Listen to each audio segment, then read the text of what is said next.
The discussion on carbon markets and carbon credits have reached fever pitch. And the question is, what are carbon credits? Carbon credits are like eco-friendly points. When a company does something good for the environment, like planting trees or using clean energy, they get these points. They can then sell these points to other companies that want to offset their own pollution. The idea is to encourage companies across the world to be more eco-friendly, environmentally friendly, and reduce their carbon footprint. And then, how does carbon credits work? Well, think of carbon credits like tokens in a game. If you do a good deed for the environment, like planting trees, like using clean energy, you earn tokens. Companies can buy and sell these tokens in a place called the carbon market. So this is where carbon is sold and bought. So when a company does something harmful to the environment, they can buy these tokens as a way to make up for it.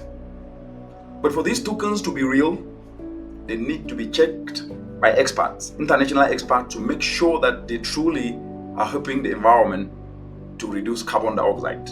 So carbon offset versus carbon credits. We keep hearing what are carbon offsets, what are carbon credits. These two terms are often used as if they are the same, but they are slightly different, and I'll have to explain this now. Carbon offsets are used by companies to make up for their pollution. For instance, if a company pollutes the air, they might fund a tree planting project to offset that pollution anywhere in the world. Carbon credits include these offsets, but can also involve other projects that reduce pollution. Then the next question is, who checks and regulates carbon credits across the world? Well, different organizations around the world check and regulate carbon credits. For example, the United Nations Framework Convention on Climate Change oversees some of these checks at international level. In different countries, some governments have set up some specific government agencies that are responsible for overseeing these carbon credits. Carbon regulatory institutions are set up by some countries through legislation. The question then, how do we know that these projects are genuine? Yes, I hear some young people saying, I'm doing this project. How do they know? Several methods ensure that the projects are genuine. First is independent verification. Experts from outside the project come to check to make sure that the project is actually following the standards and the guidelines that are supposed to be in place. International standards, projects should follow recognized rules and standards, and these standards need to be followed by any project. And therefore, for anybody to qualify for carbon credits, there needs to be transparency. Projects should share information openly so everyone can check them, and there needs to be additionality. The project should prove that they are doing extra good for the environment, not just what is expected. And this is very, very important. If you have a forest that is already sequestrating carbon, for you to qualify for carbon credits, it will be where you are starting that it will start counting. So carbon markets, the place where carbon is traded, you need to have these ideas in mind, because carbon markets are like shops where you can buy and sell carbon credits. When a company or a person wants to offset their pollution, they go to this market to buy carbon credits. One credit equals the good deed of removing 1 ton of carbon dioxide in the atmosphere.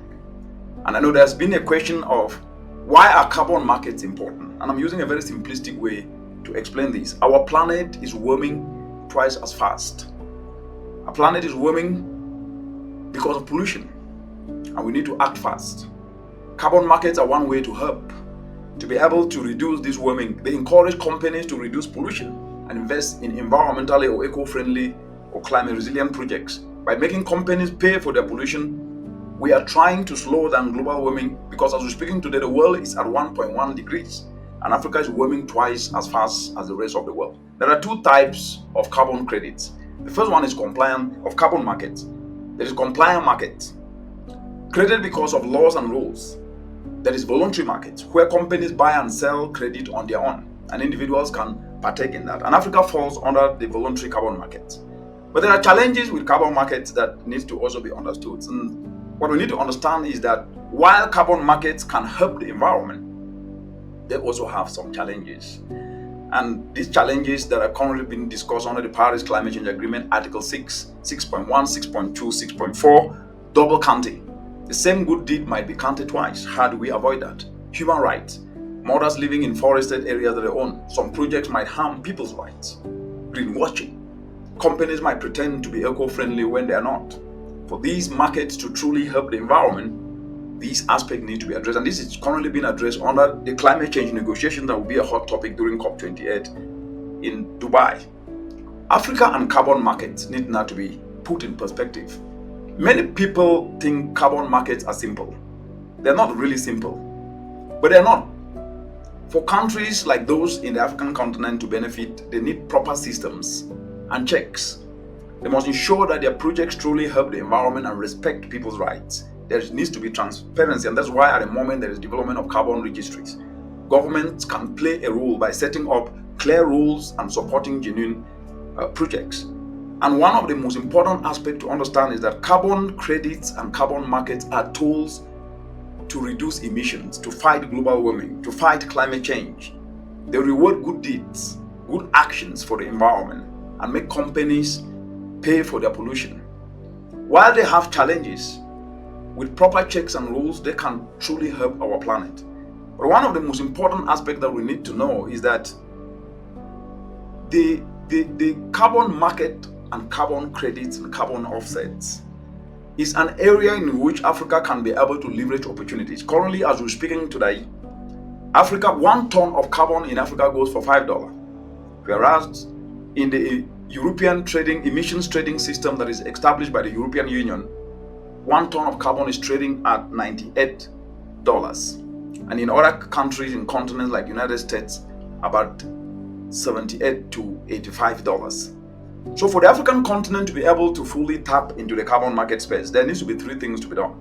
Africa needs to leverage what is called the Africa Continental Free Trade Area to be the single entry point that actually create a carbon registry and what is called a carbon exchange stock market, whereby at the continental level, engagement with anybody who's buying carbon gets through that, so that the carbon price can be regulated. Because Africa falls mostly under the voluntary carbon market because Africa is a negligible emitter, emitting just between 3 to 4% of global carbon emissions.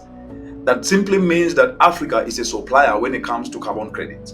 And so companies coming in to buy to offset their carbon credits are coming in to buy at a price that is agreed either at the individual level or at the country level, and that disadvantages the continent because you cannot be selling carbon or buying carbon at $5, whereas in other places it's at $98 to $100 per ton.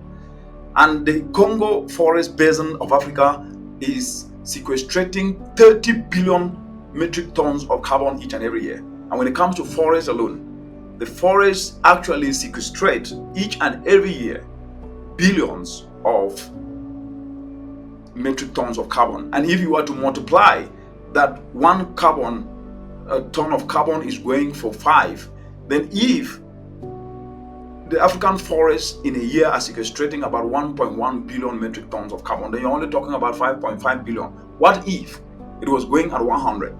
Then we'll be talking about 110 billion. Look at the disparity.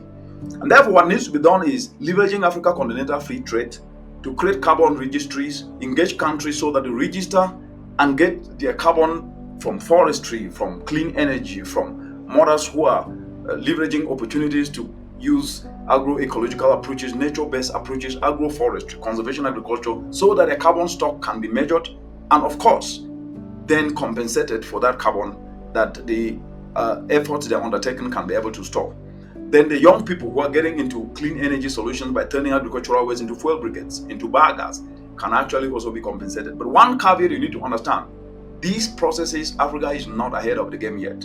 And therefore, if you look at what happened in the continent when it comes to the carbon credit and carbon market discussion, it's as if it's going to happen only tomorrow. No, we need to be able to take a phased approach, establish what is needed. Governments need to be able to pass legislation that dovetail into the AFTAC position, which AFTAC needs to take that position and make sure that governments align with it, so that at least there is a common standardization process across the continent, there is a common legislative process across the continent that countries can domesticate within the national legislative framework to become law and create what is called carbon exchange stock market, and also carbon registries within countries, that if a young person in the northern part or central part of Africa or southern part wants to engage in carbon credits, they can be able to go and get registered in that registry, and they can be trained And therefore, education, government needs to start engaging so that also research in these aspects can be conducted. This is a very important aspect that needs to be further discussed.